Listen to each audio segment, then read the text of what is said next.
A cultura é uma força que ilumina a vida das pessoas. A cultura é uma energia que gera movimento, energia que conecta, aproxima, emociona, que toca cada um de nós de um jeito diferente. A cultura é tudo aquilo que transforma. A CEMIG, maior incentivadora da cultura de Minas, aplaude de pé este espetáculo.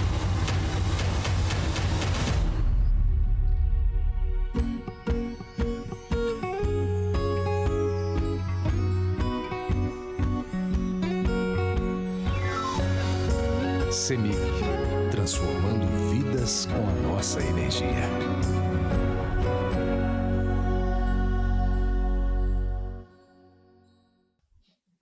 Bem, gente, vamos dar início a mais uma edição do projeto Sempre um Papo. Meu nome é Afonso Borges, eu faço o Sempre um Papo há tanto tempo que eu nem lembro mais. Deve ter uns 38 anos aqui em Belo Horizonte, em diversas capitais brasileiras. Atualmente, além do Sempre um Papo, eu faço 4 festivais literários, né? O FLI Araxá, que por sinal vai acontecer semana que vem, já há 12 anos. O FLI Paracatu, FLI Itabira e agora iniciei o FLI Petrópolis. Claro, foi uma edição muito legal.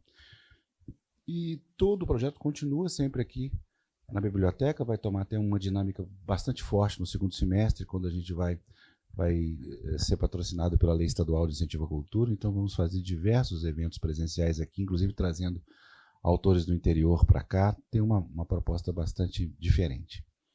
Desde já eu peço autorização de imagem para todos, como vocês sabem, estão vendo, está sendo gravado e o produto dessa gravação vai ser depositada no nosso YouTube, que tem mais de 1.200, mais ou menos, programas de TV, programas que a gente considera que é de TV também, sobre literatura brasileira. Eu acho que hoje é o maior acervo de literatura brasileira já constituído, assim, consolidado no YouTube. Dá para ficar uns 3 meses maratonando, uma boa, viu? Se quiser assistir. Então, como eu disse, desde já eu peço autorização de imagem, meu advogado pediu para falar isso. Caso alguém tenha algum problema, pode processar o Gabriel, que ele está ali direitinho já, eu não tenho nada a ver com isso, ele que está filmando. E é isso. Muito obrigado. Vamos aqui fazer uma palestra de aproximadamente 6 horas. Logo depois, quem sobreviver vai para os autógrafos. E é isso. Bela, alegria estar aqui com você. Alegria de participar dessa sua história literária, né, desde o primeiro livro. Muito boa noite. Boa noite, Afonso. Vou começar agradecendo seu convite para eu estar aqui. Para mim é super especial estar aqui, Belo Horizonte, onde eu nasci, onde eu cresci. Ver essa plateia cheia de gente querida, pessoas muito amadas estão aqui hoje. Então, o lançamento hoje tem um sabor todo especial para mim. Para nós também, para nós todos, né, gente? Então, enfim, como eu disse, como esse evento é um programa gravado e vai se perenizar, né, no YouTube, eu queria pedir para você começar. Falar um pouquinho da história sua, no começo mesmo em Londres, ou talvez até antes um pouco. Tá. Vamos falar um pouquinho do Resta 1. Tá bom. Bom, eu tenho uma frase no Carla B que eu vou roubar para mim, que eu acho que não teve assim, um momento que eu comecei a gostar de literatura, então, mas houve dias, não houve um momento, houve os dias, fragmentos, coisas muito importantes das quais eu me lembro. Então, por exemplo, eu acho, desde pequena, meu pai, odontopediatra, ele escovava o dente da gente recitando poesias. Depois, eu me lembro de estar sempre atenta, né? A escrita sempre foi uma coisa que me mobilizou. Na escola, né? Eu estudei no Loyola aqui, acho que todo mundo conhece. E ali também se desenhou assim, uma jornada em que eu me reconheci como uma pessoa que gostava de escrever. E com o apoio das professoras, assim. E eu acho que essas coisas, elas são pequenas e elas são grandes, porque a gente vai colecionando ao longo da vida, e para chegar na vida adulta, e a gente pode transformar isso e atender isso como um chamado ou não. Para mim, isso primeiro se apresentou quando eu fui fazer jornalismo, e fui ser jornalista porque gostava de escrever, mas também porque gostava de contar a história das pessoas. E aí, uma vez que entrei na vida profissional, sempre me atraíram muito os textos de jornalismo literário, que são os textos de jornalismo mais longos, que é, por exemplo, o que faz a Piauí, mas o que fizeram assim, o Geitalese, o Truman Capote, que são as pessoas que a gente estuda na faculdade.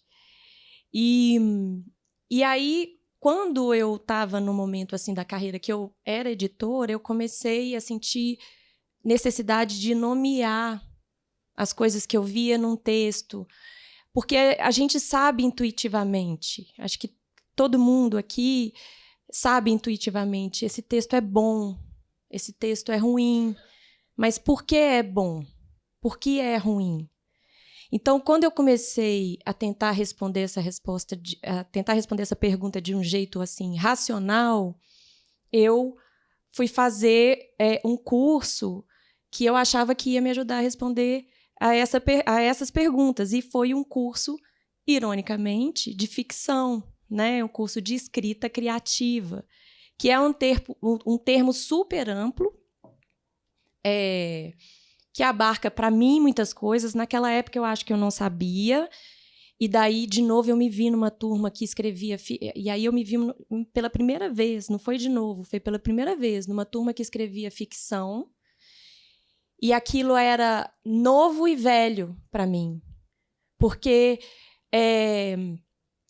Era velho porque eu sempre me senti muito próxima deste tipo de história, desse tipo de narrativa, da ficção imaginativa, como a gente diz hoje, né? Então, também, ao longo da adolescência, eu fui uma adolescente muito leitora, que me lembro de passar a noite acordada e depois passar um dia com sono por querer terminar um livro da coleção Vagalume.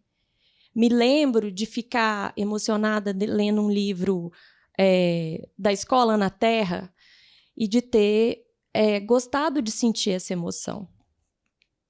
E, ao longo da vida, escrevi histórias, escrevi poemas. Eu tenho guardado um livro que eu escrevi quando eu tinha 5 anos. Um livro super estranho, que está ao contrário, bastante realista, porque é um lobo que corre atrás da menina. No final, ele consegue pegar ela. Termina assim. Então, acho que já tinha ali um viés.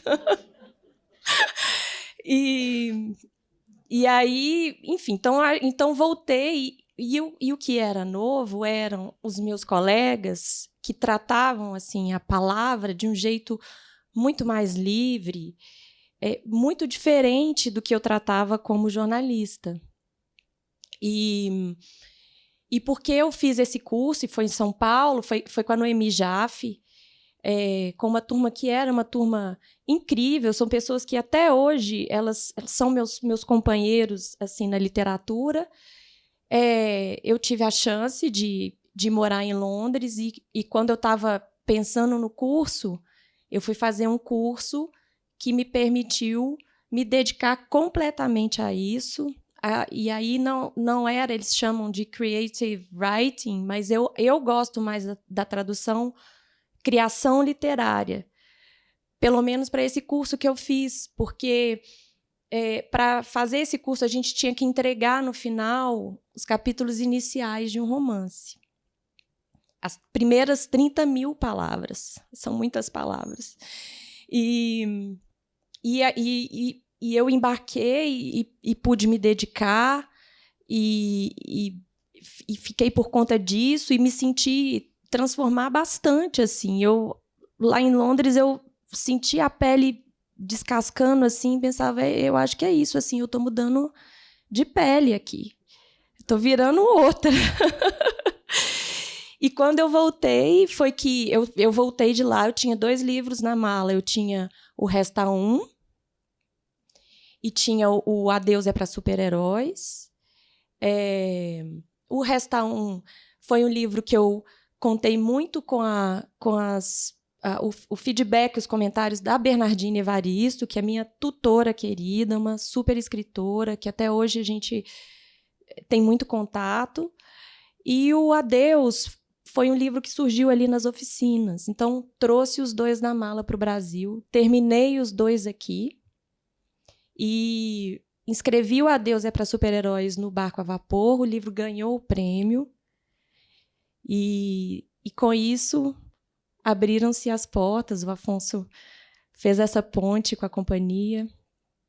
E enviei o manuscrito do Resta Um para eles, né? E assim começou. O Resta Um, já tinha. Não, ele chamava. Esse nome, quem deu esse nome foi a minha editora, a querida Júlia Búcios, lá da companhia. Eu sou péssima para dar o nome para os meus livros. Eu não batizei nenhum deles. Só pari as crianças. Mas quem deu os nomes foram as editoras, mas, claro, sempre, enfim, chegava naquele momento e como é que vai chamar. Mas ele chamava alguma coisa parecida, era alguma coisa sempre com números. Em algum momento eu pensei em batizar com só uns colchetes assim vazios, uma coisa bem conceitual, e aí, graças a Deus, que a Júlia falou, não, vamos deixar Resta Um, vai ficar melhor. Ela tinha razão. E o Adeus também, essa frase, Adeus é para Super-Heróis, é uma frase que está no livro. E quando eu escrevi o livro no prêmio, ele se chamava O Garoto que Engolia Palavras. Mas esse mote, o garoto que, a garota que, o menino que, a menina que, ele está um pouco gasto. E aí foi a Graziella, que é a minha editora lá na SM, ela que falou, não, ela que pescou essa frase, e eu gosto muito desse título, Adeus é para Super-Heróis. Então, ficaram batizados assim. E o Carla B, quem batizou foi a Stephanie, também minha editora. Não tem outro jeito, nós vamos chamar esse livro de Carla B. Tá bom, eu sou muito obediente nessas horas. Conta a história do Carla 1, do Resta 1. Do Carla 1, adorei. Carla 1. Bem, podia ser Carla A, né? Podia ser que Então, aí é que eu acho assim, o Resta Um, ele surgiu. A ideia do livro veio de uma matéria que eu fiz. Eu trabalhava no Estadão nessa época, e era uma época que teve essa novela da Globo sobre pessoas desaparecidas. E eu era repórter do Estadão.com, e me encarregaram de fazer essa matéria, conversar com as mães de crianças desaparecidas. E eu fui nessa missão assim muito aberta, muito jovem, e foi muito difícil para mim, assim, porque eu cobri essa matéria, depois eu cobri muitas outras coisas muito impactantes e tristes e emocionantes. Eu cobri a cratera do metrô em São Paulo, cobri a queda do avião da TAM. Mas eu acho que, de todas as matérias que eu fiz, essa matéria, essas mães que não podiam ter, sabe, que não tinham direito ao luto, foi a que mais me tocou. Assim. Eu chegava em casa e chorava, ficava muito emocionada, muito mexida com os depoimentos. A mãe que não se cobria mais porque não sabia se o filho estava dormindo coberto. A outra que faz 20 anos, né, espera uma notícia dessa pessoa, enfim, tão importante, que sumiu num espaço assim super curto, de poucos metros, metros que ela podia avistar da janela, se ela estivesse olhando naquele momento. E o Resta Um, então, conta a história dessa professora de matemática, então uma mulher muito aferrada assim, à lógica, às explicações lógicas, cuja filha desaparece.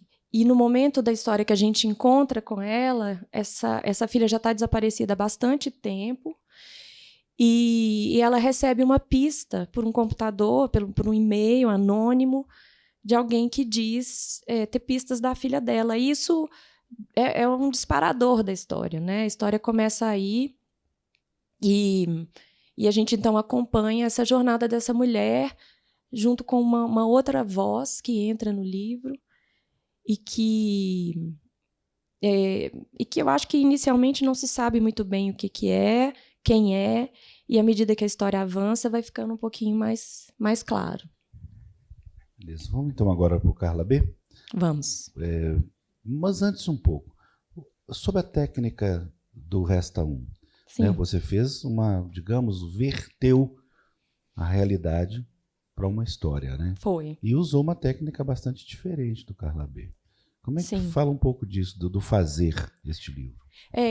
Eu acho que é isso mesmo, está muito bem colocado o que você diz. Assim. Foram 2 processos muito diferentes. Porque o Resta 1, eu acho que internamente ele já estava muito mais estruturado quando eu comecei a escrever. Ele é um livro que tem uma estrutura mais clássica, vamos dizer assim. Né? A gente tem ali uma questão que se apresenta muito claramente e, a partir daí, a história vai se desenvolvendo. 2 personagens na primeira pessoa e ali uma realidade, graças a Deus, muito distante de mim, mas que, ao mesmo tempo, me permitiu muita pesquisa por ter muito material. Tem muito material na internet, né, para pesquisar sobre pessoas desaparecidas. A própria novela provocou, né, uma avalanche de matérias, então tem muito material disponível sobre esse assunto.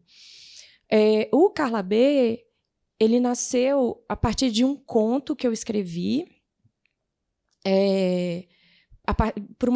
partiu de uma provocação de um coletivo literário que eu fazia parte, que era um coletivo que era liderado até pela Noemi Jaffe, porque quando eu voltei de Londres, eu me reconectei com esse grupo. E a gente se mantém escrevendo, né? É isso que é o objetivo do coletivo literário, escrevendo e falando sobre literatura de uma forma que eu acho que só as pessoas da literatura têm saco para falar, assim. E então me mantive conectada com essas pessoas, e a partir de uma provocação da Noemi veio essa voz da Carla B. Era uma provocação assim, eu tinha que escrever um conto que tivesse listas. Então, tinha essa personagem que começava ela mesma narrando, então era a Carla B narrando a jornada dela, e as listas que ela fazia eram das coisas que ela ia matando ao longo da vida. Então, ela começava matando um sonho do pai e da mãe de que as coisas fossem de determinada maneira. E ela terminava matando outras coisas. E eu fiquei com essa personagem. Um dia eu sonhei com o nome dela, anotei no bloco de notas assim do celular, e isso resolveu o conto para mim. E fiquei com essa personagem, e depois que eu tinha lançado o Resta 1, eu comecei a querer achar que Carla B podia ser um livro, que a história dela teria fôlego para virar um romance. E comecei a escrever, mas eu achava que a Carla B estava muito articulada. Então, a voz dela, que era a voz que tinha nesse conto inicial, para um romance, para o que eu estava pretendendo ali, ela já não me servia mais. E eu passei muito tempo investigando a voz da Carla B, experimentando a voz da Carla B, pensando, ela vai falar, mas se ela falar, se ela estiver dizendo em voz alta, né, essas são as escolhas que a gente faz, então, como autor. Ela está fazendo um registro escrito? Ela está sendo gravada? Ela é um registro oral? Para quem ela está falando? Né? Com que intenção ela está falando? E eu comecei essa investigação e eu cheguei numa voz da Carla B. Assim, eu li um livro que foi muito importante para mim, que se chama Lincoln no Limbo. É um livro desse autor norte-americano que se chama George Saunders. Esse livro foi um livro premiado, muito falado em 2017.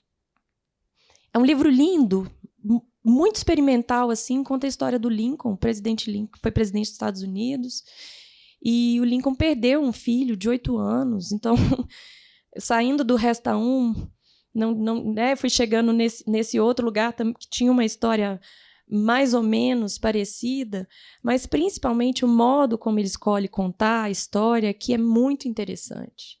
Porque é muito diferente, ele se permitiu trazer recortes de jornal da época, e é muito legal, porque são recortes que às vezes se contradizem. Um diz assim, estava uma noite com uma lua maravilhosa, no outro diz, era uma noite nublada. E, ao mesmo tempo, ele trabalha vozes fantasmagóricas ali, né? São fantasmas conversando, porque é no limbo, a gente está no limbo. E ele desestruturou um pouco assim, o que é a linguagem, e isso me deixou muito tocada. Eu falei, olha, então tem uma possibilidade, tem outras possibilidades a serem exploradas. Isso me ajudou um pouco a tirar o pé do chão e chegar na voz da Carla B. Mas quando eu cheguei na voz da Carla B, eu senti que eu tinha criado uma outra questão para mim. É que eu achava que Carla B precisava de companhia. Ela precisava de uma outra pessoa que ajudasse ela a contar a história dela. Então, eu não queria calar a Carla B. Para mim, era muito importante que ela tivesse uma voz e que ela dissesse por si mesma.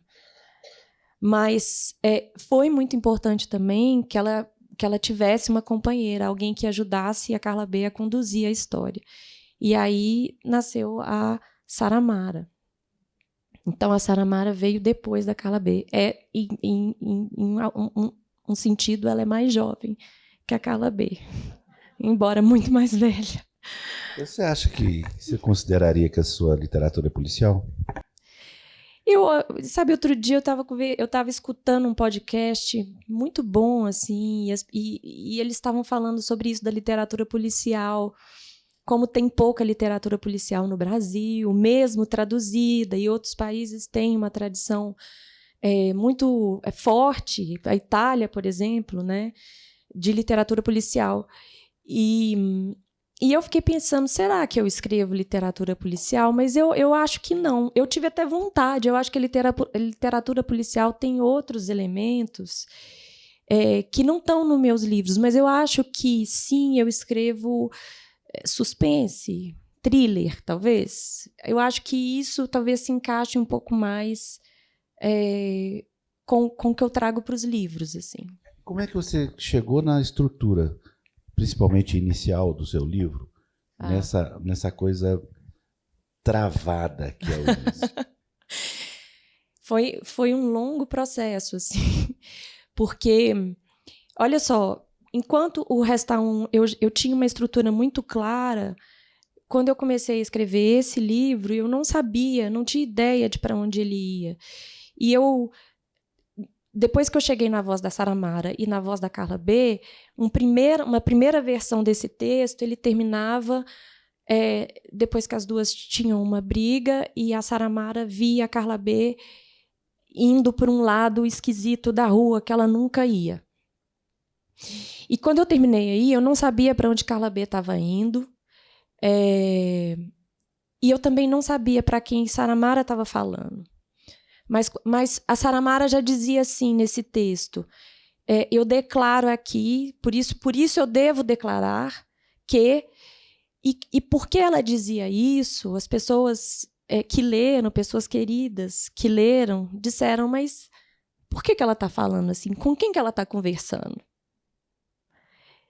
E Nem você sabia. Não sabia. E aí eu tive que pensar sobre isso e a história começou a nascer. Então, em termos de processo, voltando à sua pergunta anterior, esse processo foi muito mais... A história ela foi me pedindo coisas. foi me pedindo coisas. Eu gosto que seja assim, eu gosto muito que tenha sido assim, de ter que ouvir o próprio texto. Por que eu tinha escrito aquela frase? Eu não sei, mas ela estava ali, era a personagem dizendo. Eu acho que é por isso que eu tenho uma relação muito intensa, muito estranha com essas duas personagens. Sensorial também, né? Porque eu acho que elas existem. Acho que elas baixaram. Mas eu assim, então, acho que voltando, os ruídos, né, que eu acho que é a voz da cidade, eles foram a última coisa que, eu acho que das últimas coisas, o último personagem a ser definido do livro. Porque ele foi tendo várias versões e não é uma versão muito anterior a essa, uma versão que não tinha tantos ruídos. Mas depois, porque aí das perguntas que vão surgindo e dessa vontade de responder a pergunta, é que foram surgindo, bom, então, se é isso, se é assim, se é uma degravação, então isso vai ter que ter um ruído. Mas não só isso, né? Para mim, é importante que esses ruídos estejam aí, estejam como estão. Eu entendo que eles são um risco para mim, estilístico como autora, mas uma vez que eles foram para a página, eu não consegui mais pensar na história sem esses ruídos. Eu acho que eles são importantes para a história, pelo incômodo que eles causam, porque eles são barulhentos, eles são incômodos e porque eles calam muitas coisas. Então, não é só pelo que eles dizem, eu acho que é também pelo que eles calam. Existe também a forma com a qual o autor define o tempo da leitura do leitor, né? Você vê textos mais clássicos, quando o autor quer fazer com que haja uma fragilidade do leitor com relação ao texto, ele fecha o texto mais, estilisticamente, né? Uhum. Você fez isso até o meio, né? Afonso, eu acho que isso não foi assim muito calculado. Mas eu acho que eu quis trabalhar a história, eu sempre assim pensando com muito respeito àquilo que eu estava propondo, tentando pensar nessas personagens com a complexidade delas, tentando ouvir o que elas pediam e de que maneira, né, eu poderia ir revelando a história,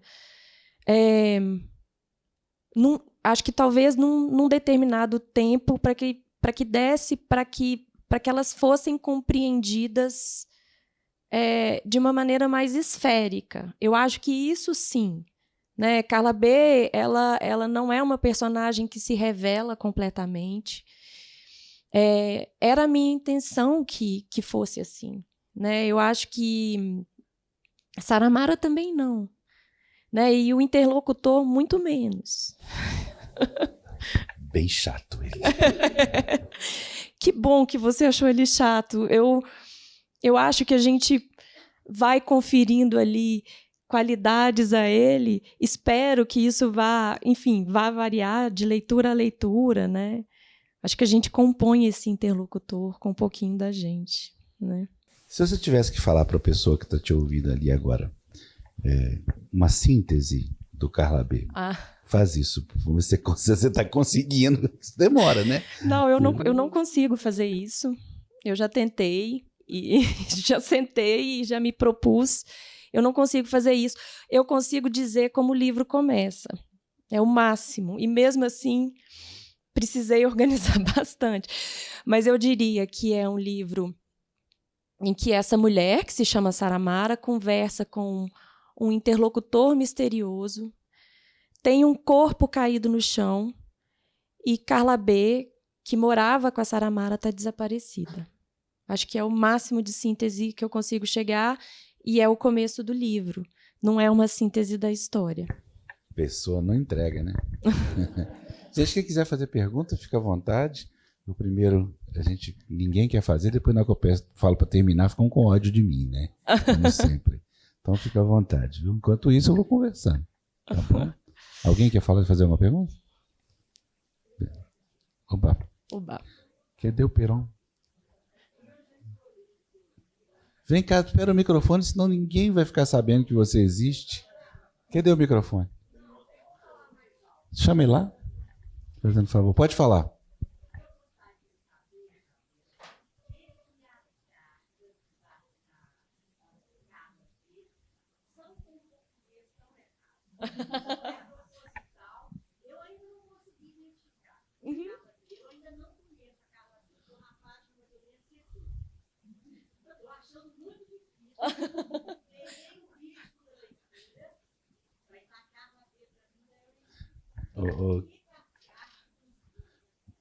Repete a pergunta para gravar. Então, a pergunta é: por que as cartas da Carla B são escritas da forma que são? Né? Ela falou que está errada. Errada. Sim. Sim. E eu adoro essa pergunta, porque eu adoro falar sobre isso que eu vou falar agora. Que foi um pensamento gostoso de pensar enquanto eu pensava sobre a própria Carla B. Eu não gosto, eu não penso que a Carla B escreve errado. Eu penso que a Carla B escreve com a linguagem dela e talvez ainda fazendo alguma concessão a essa linguagem muito convencional que a gente usa. Tem uma frase dessa escritora que eu adoro, que se chama Marilynne Robinson. Ela tem um livro muito bonito que se chama Gilead. Ela tem vários livros, ela é muito premiada. E tem esse livro que se chama Gilead. E esse livro é um pastor, e ele diz coisas muito bonitas. E nesse livro, esse pastor fala que ele acha que cada pessoa ele diz de várias formas, de várias maneiras, dos jeitos que mais importam, nós somos muito secretos uns para os outros. E que cada pessoa, então, tem uma linguagem própria, uma estética própria. E essa frase, esse pensamento dela, foi que me carregou muito para poder pensar em como como Carla B escreveria. Porque ela tenta se apropriar da linguagem, mas a linguagem também tenta se apropriar dela, né?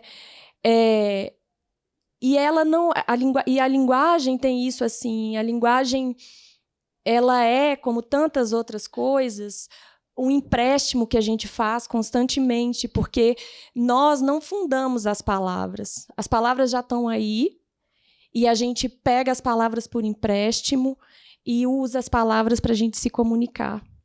E eu queria que Carla B fosse livre para poder escolher as palavras da forma dela,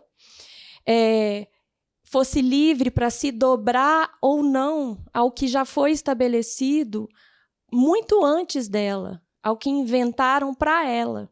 Não foi ela que inventou, né, aquela linguagem. Pensando desse jeito que a linguagem, a palavra, ela sempre cerca. De alguma forma, a palavra sempre diminui, né? E por isso também as cartas da Carla B, elas não são pontuadas. Porque a pontuação também, né, é uma baliza, é uma cerca, é uma declaração assim de intenção. E eu entendi que ela não se expressaria dessa forma. Foi um exercício para mim conseguir conjugar na página o que eu entendo da forma da Carla B se comunicar, que para mim, ela foge a qualquer tipo de convenção. E o desejo dela de se comunicar dentro destas regras, mas que, na minha interpretação, é um desejo superficial, não é um desejo profundo. Então, um desejo fraco. E daí, essas coisas que às vezes escapam ali pelas fissuras, né? Esses erros que sobram, mas que são uma expressão talvez muito mais genuína dessa linguagem que é dela, desta personagem. Imagina. Obrigada pela pergunta. Aqui na frente, que deu Peron. Bela querida, eu ainda não li o livro, obviamente, acabei de comprá-los. Mas aqui, eu queria te perguntar o seguinte, porque você anunciou agora há pouco, né, que os seus livros têm essa pegada, né, assim, do suspense, do thriller, né? E pelo que você disse, sempre uma outra voz acompanha os personagens, né? Aí eu queria, assim, porque você dizendo do seu percurso, né? E você fala, se remete a sua primeira história, né? Que foi um lobo mau correndo atrás de você, né? Se isso tem algo a ver, né? Se essa sua escolha, né? Parte desse ponto, assim, de algum jeito. Madrinha, eu nunca tinha, você sabe, depois que eu descobri, eu lembrei desse livro depois que eu já tinha publicado o Resta Um. E aí tem uma coisa que eu gosto muito, e também porque eu sou professora de escrita, então eu tenho acesso ao texto de muitas pessoas. Que é de você começar a escrever e começar a deixar correr na página aquilo que está dentro de você, e às vezes as pessoas se assustam com aquilo que está saindo de dentro delas. Porque, claro, a gente acha lindo o Guimarães Rosa, a gente acha lindo a Clarice Lispector, a Lígia Fagundes, a gente acha o Walter Hugo Mãe, são textos talvez mais líricos, né, que vão para esse lugar do belo, do poético, mas tem outras literaturas, né? E quando eu descobri o livro, eu fiquei tão feliz, porque eu pensei, olha aí, gente, desde os 5 anos já era assim, a menina vai correndo a cidade toda, coitada, no final. Eu acho que eu também não sabia dar um fim. Falei, o lobo pegou a menina. Me intrigou muito, porque a Saramara, no início... Não, eu percebi isso na Saramara do Instagram, que foi no seu lançamento lá em São Paulo, na fala dela. Então, ela fala o nome dela todo e diz Castro, como se fosse uma origem espanhola. Né? Uhum. Então, aí, a palavra carinho que a Saramara fala durante o livro inteirinho, isso me intrigou demais. Sabe? Porque ela fala isso para o jovem. Sim. Né? Ela fala então, isso eu pra queria ele. entender. Eu acho que Conta também o que aconteceu para as pessoas entenderem. Sim, acho que a Cristina está falando no lançamento que teve em São Paulo, teve essa performance dessa atriz que foi uma coisa super legal. Eu tinha combinado com ela que ela entraria um pouco como os ruídos do livro, então ela entraria no meio da sessão de autógrafo e começaria ali como Saramara a falar. E foi muito combinado. Eu encontrei essa atriz, que é a Érica Puga, que topou super fazer essa performance, e foi muito entregue, foi muito bacana. E quando ela começou, algumas pessoas ficaram achando que eu estava sendo assim, atacada no meu lançamento. Um amigo escreveu, quase que eu fui lá interromper, porque ela começou falando comigo, como o livro começa, no meio de uma conversa. E ela começou falando comigo do nada, e tem um certo tom. Você não vai falar nada? Né? E nessa hora, então, Saramara diz que ela tem ali uma ascendência espanhola, e porque ele pergunta para ela, né, supostamente, não sei, aqui eu estou entrando um pouco, enfim, mas sobrenome do meio, então ela fala de Castro, né, como se tivesse uma origem espanhola. Mas o que eu acho é que na linguagem, assim, eu nem sei o tanto que Saramara sabe falar espanhol ou não. Não sei quão perto são, quão próximos são esses ancestrais, se é um avô que ela conheceu ou se é bem mais para trás. o carinho é muito, eu acho, a tentativa dela de seduzir esse interlocutor, né? Seduzir no sentido de manter essa pessoa ali do lado, manter o jovem ali do lado dela. Então, acho que ela usa ali o repertório que ela tem para chamar ele para perto. Então, foi assim. Bela, o que a professora falou para você depois que leu o livro? Qual professora? A professora. Qual professora? Você. Ah! Depois que leu, qual livro? Ou ficou o tempo inteiro falando? Não, acho que a professora conversou bastante comigo o tempo inteiro. E foi muito legal, assim, porque nas oficinas, né, as oficinas de escrita, que são esse momento de roda, que todo mundo compartilha os textos.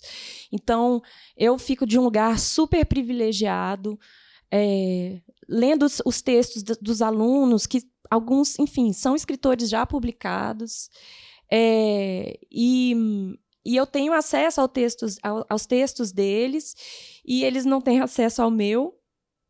Mas ali eu percebo muito, eu consigo, eu vou afinando os ouvidos para as leituras possíveis, para as formas como as pessoas percebem os livros, ou para, olha, talvez isso daqui precise ficar um pouquinho mais claro. Então, eu acho que ali a professora trabalha muito colada com a editora interna, assim, o editor interno, e que é isso que a gente fala.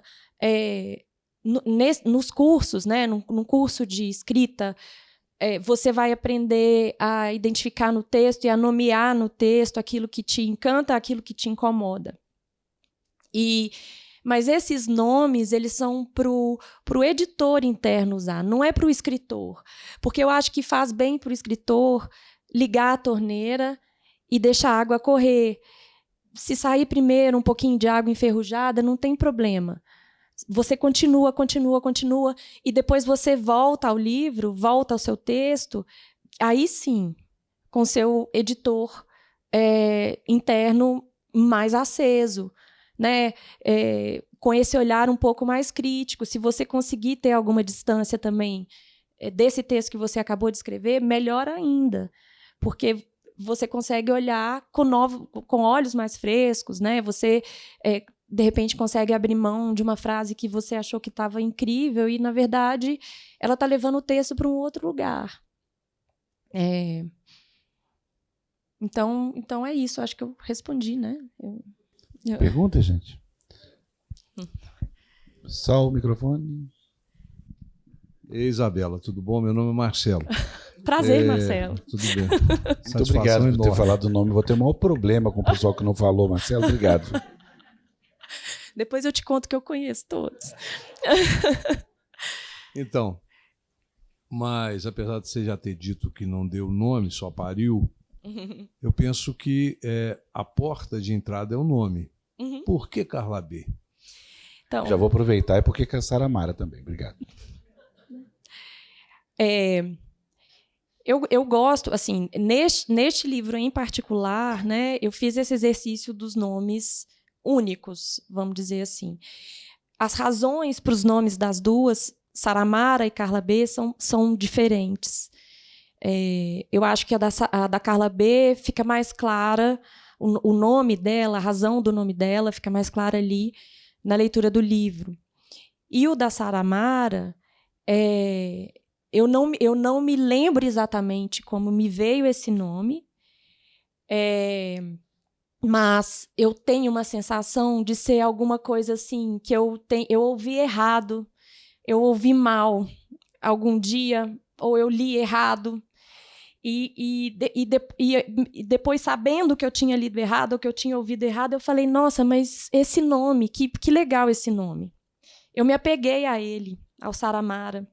Mas ele veio assim, ele veio de um engano, ele veio de um ruído, olha só. E é super legal que pensando que depois da volta inteira que foi a escrita do livro, né, seja um livro também cheio de ruídos, porque o nome da Saramara vem daí.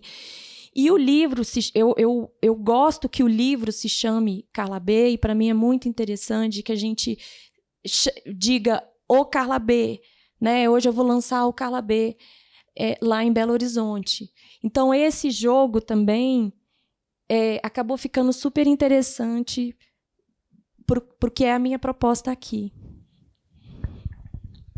Ali a pergunta? Doutora Laura, depois aqui na frente. Ei, querida. Olha só, Bela, quando você fala muito do ruído e dessa paisagem que você constrói no livro, né? Eu acho que queria entender. O ruído tem vários aspectos que você já falou, que ele é pertinente por várias questões.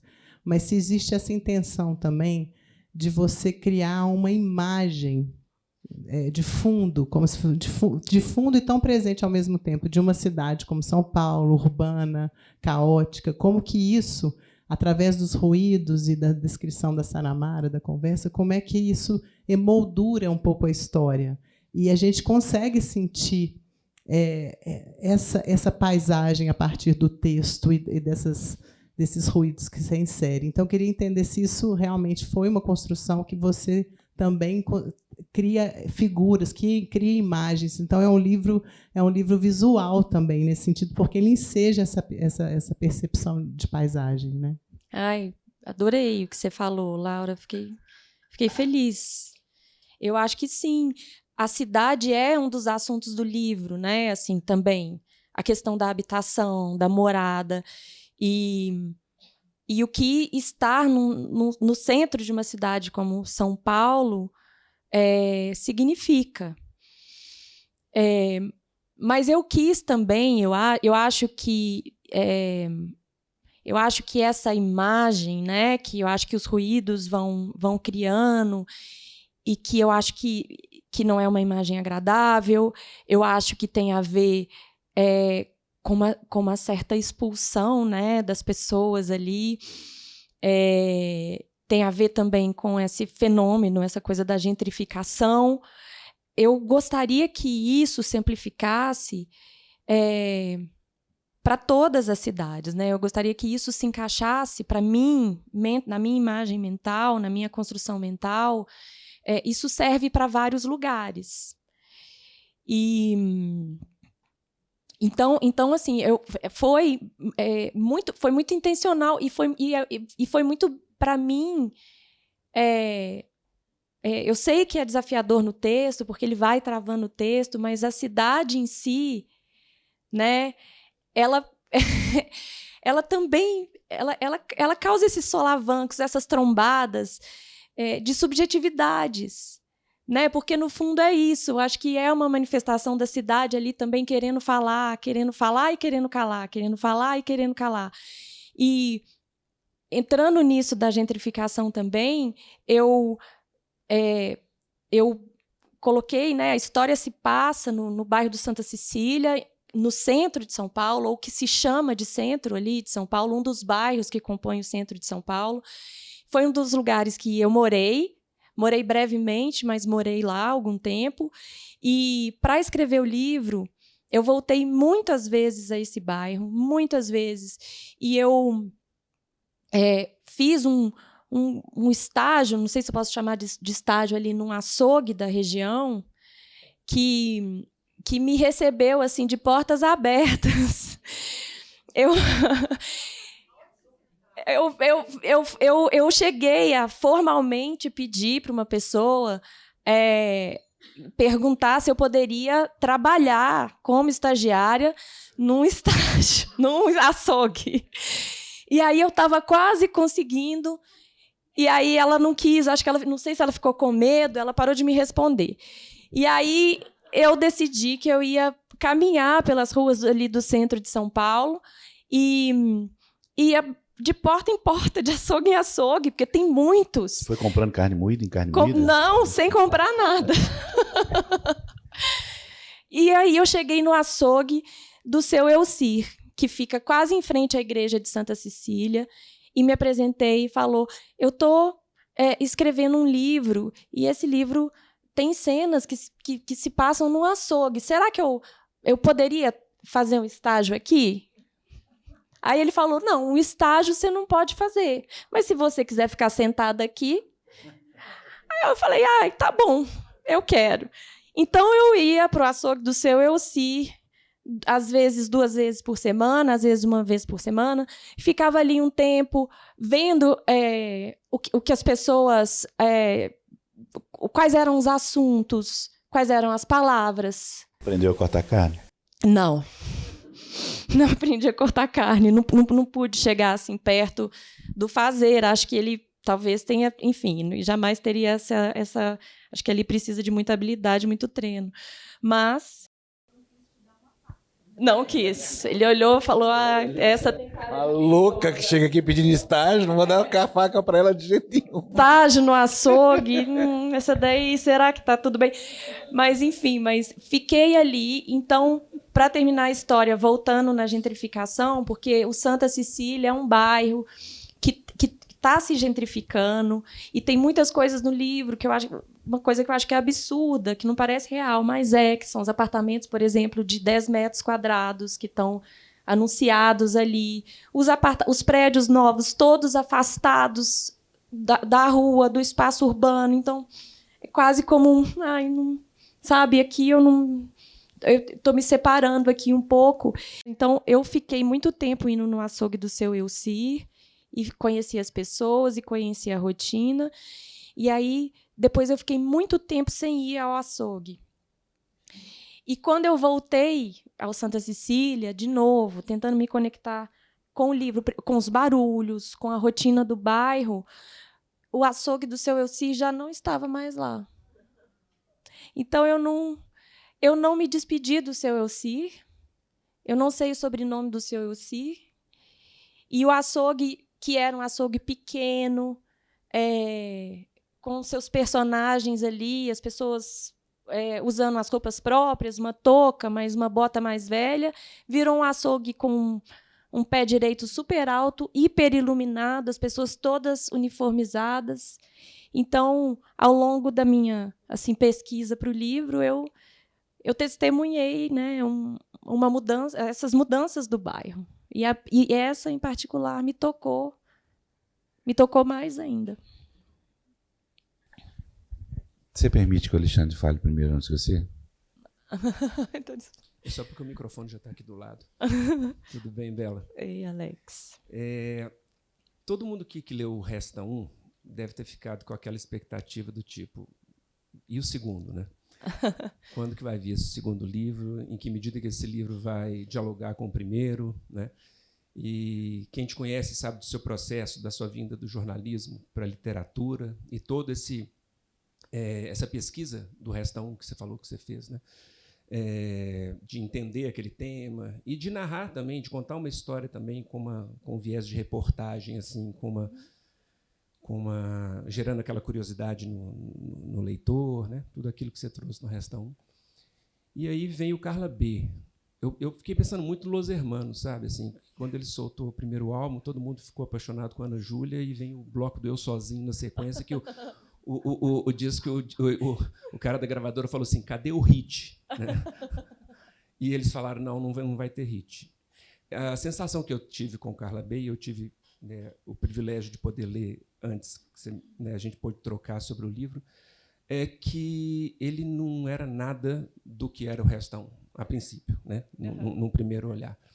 E depois, já entendendo a sua literatura, eu pude ver assim, como que era muito o Resta 1, em termos da estrutura, né, da concepção de um romance polifônico, né, 2 vozes que transitam ali, que conversam, que atravessam o livro.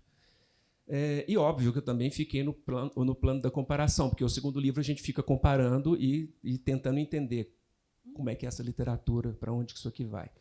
Então, esse misto de estranhamento e tentativa de reconhecimento também dos elementos que eram comuns, né? E, sobretudo, essa questão da polifonia, dessas vozes, que eu acho que no Resta 1 você se esforçou para dar identidade para as 2 vozes, e no Carla B você implodiu o edifício, né? Tipo assim, você falou, é para ter identidade, então elas vão ter identidade, né? Então, eu queria, de certo modo, repetir uma pergunta que o Afonso fez nessa perspectiva, de que, em que medida que a Bela, lá de trás, que lançou o Resta 1, a jornalista que estava se lançando na literatura, é diferente da professora de escrita criativa ao compor um romance como Carla B? Ai, adorei. Obrigada. Eu acho que tem muita diferença. Eu acho que no Carla B eu me permiti muito mais. Eu acho que no Carla B eu me permiti chegar muito mais perto de coisas que são muito importantes para mim. Não que o Resta Um não esteja, porque o Resta Um também é um livro muito visceral, né, para mim. Mas o Carla B, eu acho que a forma como a história foi nascendo, eu acho que foi um processo mais lento, foi um processo que eu fui vivendo à medida que eu ia escrevendo, tentando afastar a história de mim, mas, ao mesmo tempo, sem conseguir fazer isso completamente, né? Porque eu acho que tem muitas coisas minhas aqui na história. Então, eu acho que no Carla B eu me arrisquei muito mais. Me arrisquei muito mais com consciência. E, ao longo da jornada, eu tive a sorte de ter pessoas comigo que me encorajaram a seguir em frente. Você, sem dúvida, foi uma delas.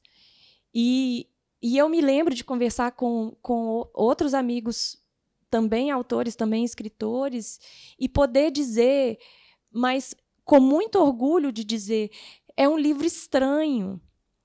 Eu adoro que se diga isso sobre o Carla B. Eu prefiro que se diga isso. Isso para mim é um enorme elogio, né? E de ouvir das pessoas, mas se não for para ser assim, né? Se não for para quê, né? Eu não sei. E daí, claro, trabalhando num projeto assim, a gente nunca tem certeza se o livro vai ser publicado, né? Como que vai ser recebido pela editora? A editora vai bancar essa história, né? Mas acho que ter essa companhia ao longo do tempo, porque o processo do Resta Um, elaborando aqui agora, também foi um processo muito mais solitário de escrita. Eu tive um acompanhamento da Bernardine, acho que eu não podia querer mais. Ela chegou a ler uma das últimas versões do livro, mas eu não tinha uma diversidade de pessoas ali me dando, comentando e apontando coisas. O Carla B, não. O Carla B, eu tive leitores super especiais, pessoas que escrevem também, autores, pessoas queridas. Hoje eu tenho um coletivo literário, eu sou parte de um coletivo literário lá em São Paulo, então tenho também a minha roda, que me segura e me sustenta, e que é capaz de dizer, tá legal, mas aqui acho que podia trabalhar um pouquinho mais, ou, de repente, isso eu não entendi, aqui ficou um ruído. E isso também me encorajou a seguir em frente. E, nesse processo, eu fiquei lembrando depois, né, as mensagens que eu recebi ao longo da jornada, antes da publicação do livro, de uma amiga do coletivo que falou uma coisa, falou que o livro era muito bom, que falou isso. São essas mensagens que te fazem, não, então eu vou seguir. Aqui eu tenho fôlego, eu vou seguir, eu vou ter coragem, eu vou mostrar. Mas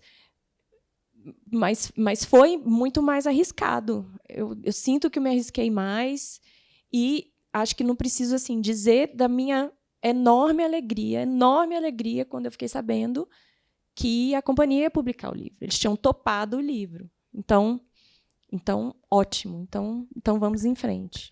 Última pergunta. Vamos fechar com chave de ouro. Eu queria destacar 2 pontos. Um ponto, eu achei o livro muito sensorial, ele é visual, ele é... Sensorial que usei, não vem me imitar, não. Cinematográfico. Eu passei uma mensagem para ela ontem usando esse termo. Jura? Quero ver. Ele é muito cinematográfico, ele é encenável. Eu imagino o livro numa peça, no palco, e eu iria assistir. E um outro ponto é o protagonismo feminino nas suas obras. Ele é muito forte. Tem novos projetos?